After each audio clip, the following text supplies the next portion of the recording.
Hey guys, we're here with the next episode of smelling and reviewing hyped up perfumes. So I'm not getting all the notes and stuff up to talk about because I'm just going to tell you how they smell to me, but I will put the notes and the bottles up on the video so that you guys know what's actually in them. And you can tell if I'm getting things totally wrong, which is always kind of fun. I always kind of like that in videos where people are just guessing at what things are and then the notes come up and you can either be like, yes, they got it right, or, oh my God, that's just totally not what that person's smelling. So let's start. I think I've got a little gourmand bundle here. So let's start with these, shall we? So, oh, well, I mean, hyped to the moon. Hyped to the moon. This is Les Liquid Imaginaires Blanc. This is a perfume that even sensible reviewers on YouTube who don't normally spend huge amounts of money spent like 300 and something pounds on. So I was really interested to know what this smelled like. And partly just because I really wanted to know if this was worth that kind of money and if I could find an affordable alternative. And it has to be said, I haven't really found an affordable alternative to this. I do think it's relatively unique. I'm still on the lookout, but I don't necessarily get what everyone else is getting from this though, because I think a lot of people get a very creamy, almost gourmand kind of scent in this one. I get a lot of florals. This is very flowery to me, kind of gentle tuberose. So this smells a bit like a body lotion to me. So it's creamy and very sweet, but it's creamy the way a body lotion is creamy rather than creamy like a gourmand milky creamy cream. And I mean, I can see why this is popular in that I do think it's quite pretty. When I tried it on my skin, it was very, very light, but it lasted for ages. And it was like, you just get a bit of a waft. It's like, it was a really subtle scent bubble. So I do think it's pretty. I don't think it's £300 pretty. So I don't entirely understand the love from what I can smell. But I do think that if you got something more gourmand from this, it might be a different kettle of fish. So I think, but I do think it's pretty. It's feminine. I'd have to try it again, but I would definitely wear this one. I wouldn't buy anything this expensive, but I would wear it. I would happily wear this one and give it a go. So this is a little sample that I will definitely keep because I think I'll give this a try. I do think this has changed colour since I got it. I think it was paler. So it's definitely aging. But yeah, I mean, it smells good. And I think if I smelt someone wearing this, I'd think that they smelt good. I wouldn't have imagined they'd spent £300 on a perfume, but I do think they smell good.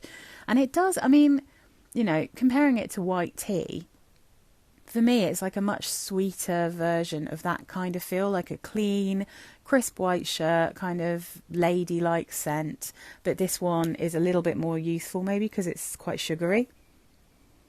But it's definitely very floral. Yeah, it's really pretty. If I find anything that smells like this, I will pull this out again so that I can tell everyone, you know, I found an affordable alternative. But at the moment, this is quite a unique one. So I kind of understand why people are into that. Let's stick with these. Okay. Milano for Grande Panettone. So I think I've mentioned this one. I think I've mentioned some of these before in my What I Wore last week. This one I was super excited to smell because me and panettone, we're like that. I love a panettone. Oh my God. I make my Christmas stuffing with panettone and I've made bread and butter puddings with panettone. And of course I've just eaten it as it is and it's really good toasted. There's nothing you can't do with panettone.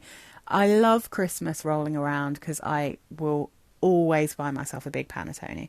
And my husband might get to eat some if he's lucky. But this is a strange one for me because I wonder again if this is a bit of an aroma chemical situation because there are some aroma chemicals, specifically sweet, creamy and vanillic aroma chemicals that I don't perceive as sweet, creamy and vanillic. So, for instance, things like Acro Bake, I got rid of my sample of that a long time ago, and like D&G Devotion, neither of them really smell like vanilla to me. Neither of them smell creamy. Neither smell particularly gourmand. Awake literally smells like paracetamol to me. So those are aroma chemicals. And with this one, I am getting all of the fruity smell. So I'm getting all of those dried fruits and crystallized fruits that you get like in a panettone. So it's got that Christmassy smell, but I find it a little bit sharp and acidic, a bit screechy. I'm getting the bread smell, but I'm not getting the sweet creaminess and I know a panettone isn't necessarily creamy, but it has that beautiful, I think there's egg in it, like a kind of brioche, delicious sweetness. And I'm not getting any of the sweetness. I'm just getting the fruits, the dried fruits, and the bread, like the actual smell of like a kind of wheaty, bready smell. So I don't like this one. I didn't like it on my skin. I don't like it in the bottle. Like I said, I think I'm just missing what this is supposed to be and probably what other people smell. It almost smells like a freshie to me, but a weird freshie because it's got like a bread smell in it. And without that creaminess, the bread smell just smells a bit stale to me. So yeah, I was really excited about this. Thank goodness that because I nearly asked my husband for a bottle of it because I was sure I was going to love it. But I have learnt by now that things don't always smell the same to me as they do to other people. So yeah, that one's not for me. I'm going to pass that sample on. Okay. Let's go. Oh, this one. I've had this one for ages. This was sent to me free when I ordered some Victoria Minya stuff. This is Teao Cabanel, Cafe Cabanel. And this one, it's not necessarily my style of perfume because it's kind of gourmand, but it's also quite perfumey. But I actually quite like this one. Now, I'm kind of biased because I do love a coffee note and I love a chocolate note. But I'm kind of fussy about how they're done. So I'm trying to think if I have any coffee perfumes anymore. I kind of struggle often with coffee being mixed, either being so literal that I smell like I've spilled black coffee on me, or being mixed with loads of florals. Here, I much prefer it because it's mixed with like chocolate. There's something boozy in this.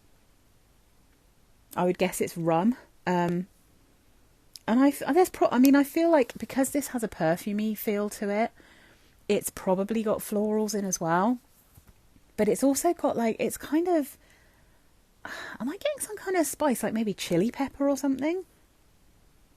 It's kind of reminding me of another one that I've smelt that my husband got me this little sample of chocolatey perfumes. It came from America and there was one in there that definitely had like cacao and pimento. I'm getting that kind of feel.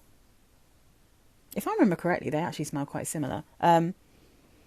This one's pretty. I can totally understand why people... this has been I haven't seen anyone talking about Cafe Cabanel for quite a long time, but like maybe a year or two ago, everyone was talking about Cafe Cabanel, and I get it. This one's pretty good.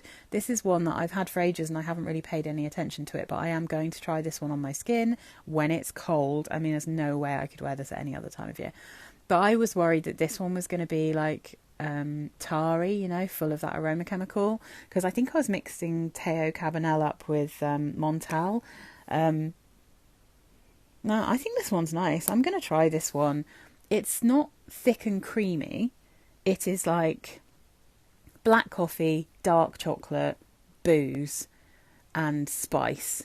So I'm not getting like a milkiness here. I'm not getting a creaminess. So I don't know if this is supposed to be milky or creamy, but I don't sense that. It's very sweet. But yeah, I'm not getting like a creamy lactonic feel here, so that'll be interesting.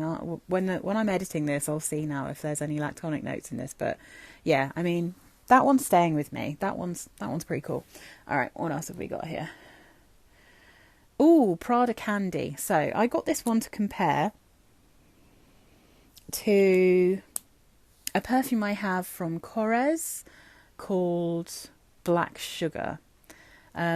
And it's supposed to smell like Prada Candy. It does smell like Prada Candy. Prada Candy is one that I think I smelt when it first came out when I was much younger, and I didn't pay much attention because back then I really didn't like sweet perfumes. I I liked kind of fruity sweet, but I didn't like sugary sweet, you know, or like milky sweet or vanillic sweet. But nowadays I do. And I totally understand why people like Prada Candy. Prada Candy is lovely. I mean, black sugar from Corres is really lovely and it's much more affordable. Has a far less kitsch bottle. It's a much more kind of grown-up bottle. And in a way it does maybe smell slightly more grown-up. With Prada Candy, I'm getting something that maybe is a bit more, I want to say tangy, fruity but tangy, but sugary. And I wonder if I'm getting a bit of chocolate. I feel like Prada Candy Night's the one that's got chocolate in, if I remember correctly, but there's just something comforting going on here that is making me think of like cacao, and I do like a bit of cacao in a perfume, but yeah, this one's really nice. It's kind of powdery, it's really sugary, it's got, oh, you know what it probably is? I bet you, oh no, I'm not going to bet because I'm going to make a fool of myself, but cotton candy, that's what I'm thinking of. The thing that smells sugary, a little bit tangy, maybe slightly fruity, but like really sugary. Yeah, they're sort of slightly caramelly, slightly cotton candy, or what do we call it in the UK? Candy floss. But yeah, this one's really nice. I totally understand why people like it. There's a definite possibility that I like this one slightly more than the black sugar one, but I'm not sure if it's as wearable. They're both pretty light, really pretty. I totally understand why people like this. I think this one's lovely. Yeah, that one's staying with me. I'm totally going to wear that one. We've got two left because the two at the back are Kayali ones. I've already reviewed those. So let's do, what have we got here? Sabrina Carpenter Sweet Tooth Caramel. So I was really excited to try this one. I have the original Sweet Tooth. It's very sweet. It's one for me that's definitely only suitable for very cold weather. But the original Sweet Tooth smell almost identical to the Philosophy Fresh Cream Warm Cashmere that I had. But the warm cashmere had this kind of, again, like this kind of burning wood smell in the background, this kind of bitter woody smell that I didn't really like. Might be an aroma chemical, might just be some kind of synthetic wood that they were using. And Sabrina Carpenter's Sweet Tooth, the original one, just sort of came in, it smelled exactly like it, but without that bitterness. So I decluttered my Philosophy and I kept the Sweet Tooth. So I've been really looking forward to trying this one, and I hadn't been able to smell it in store, so I ordered this little sample. Smelling it from the cap, you definitely can smell the original Sweet Tooth. 100% it has that crossover. But when you spray this one, it's much more of a caramel. So it really is a very, very obvious caramel smell. But the other thing that's really obvious in this is the patchouli.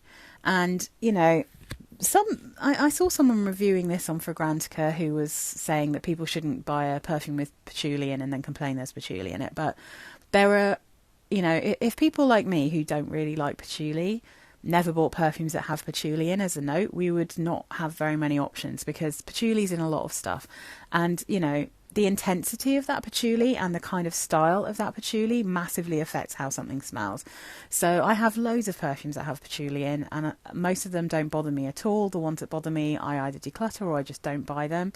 This one has a very strong patchouli in, and it is a bit of a classic patchouli, like a kind of classic perfumey patchouli. It's, you know, yeah, it just bothers me. It's just not one that I like. So I'm glad I got this little sample because this is pretty cheap in the UK. I think you can get a bottle for like 25 squids. So, you know, I was definitely considering whether I should blind buy this because I couldn't get any of the official carded samples the way that I did with the original Sweet Tooth. But this one, it's not for me. If you really like, if you can get on fine with patchouli, I'm talking about the kind of patchouli that you get in like La Vie Belle or Flower Bomb, you know, an obvious patchouli. But if you're fine with that and you really like a caramel perfume, this is caramel, like really caramelly. But it's all sitting on top of that original Sweet Tooth DNA, which is like a woody, creamy sweet perfume. Yeah, I mean, it's not for me. I'll get rid of this sample, but it's a really good affordable one if you like the sound of a patchouli caramel, a woody patchouli caramel. All right, so last in this bundle, what's this? Bianca Latte. This is ridiculously hyped. Another one that's very expensive. People are mad for this perfume. Okay.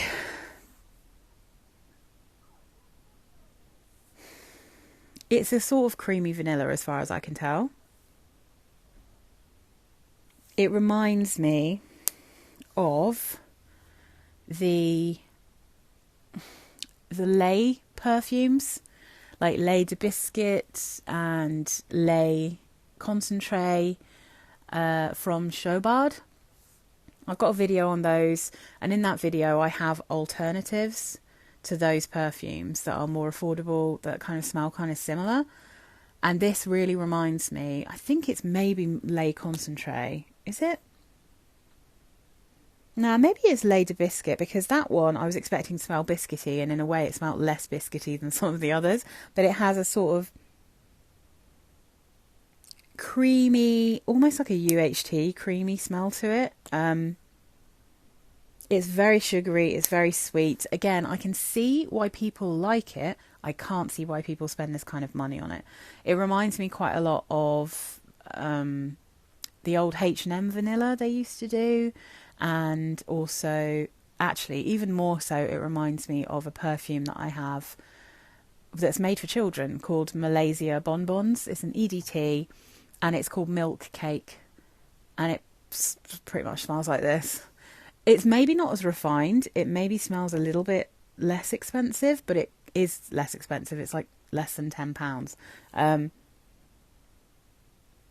Very similar.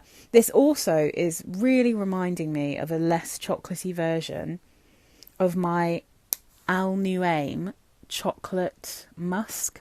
Not to be mixed up with Al Rahab Choco Musk. I don't like that one. That's a vanilla perfume. I don't really get the chocolate or caramelly smell. But I really get that in my Al Nuaim. So Al Nuaim chocolate musk. The oil, I can't speak on the spray. I've never tried that, but the oil is going to give you something like this. And this also, therefore, is reminding me of the Billie Eilish perfume, but without the rose and without the berries. So if you're just going for the kind of creamy, slightly caramelly, gourmand side of that perfume, yeah, I mean, I'd say, maybe if you want to save some coin, but you want to smell super sweet and a bit creamy, slightly kind of almost a little bit toffee-like, then I would highly recommend trying, before you spend loads of money on this, the Al Nuaim chocolate musk, because that one, I think that it smells like there's a sprinkling of cacao in there, but it is more of a kind of creamy caramel puddingy smell. I always think it smells a bit like Rolo desserts. If you're from the UK, you might know what that is. But yeah, that's kind of the vibe I'm getting from this. So again, I can see that why people like it. But yeah, I mean, I have quite a lot of stuff that I kind of feel like smells a little bit like this already, so I don't feel like I need this perfume. I certainly wouldn't spend that kind of money on it. But yeah, I mean, it's delicious. I understand why people like it. It's totally delicious. So yeah, I think this one was a bit more successful. I think I'm keeping 4 out of the 6 of these, which last time I think I was only keeping... I think I was only keeping 1 last time. So yeah, I've done much better on this occasion. So yeah. Anyway, I will be back soon with the rest of these beasts over here. All right, thanks guys. Let me know if you've got any of these. And like I said, I always say, don't take offence if I smell things totally differently than you. We're all very individual when it comes to perfumes. But yeah, thanks for watching, and see you guys soon. Bye.